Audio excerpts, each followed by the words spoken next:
ถน้องเพนะ ฮะรถตัวพีอีกเหรอวะพีรู้ใส่โอเคค่อยพอดีค่อยจะเข้าไปเรียกทางหนองกุ้งเลยรถก็คือพีดุพีดันใช่ไหมโอเคอีก5 ทีค่อยฮอดเด้อ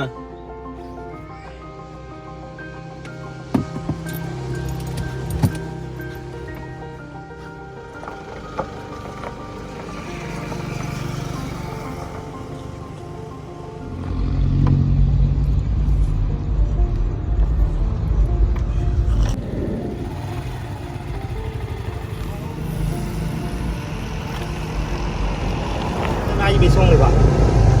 รถเปลี่ยนซีไปหมดได้บอกมันเป็นอย่างคำยาวจนกันรู้ชี้ย่างมือเห็นน้องเมื่อยล่าเลยกลับพ่อไม้ดีกว่าเดี๋ยวไอ้ไปส่ง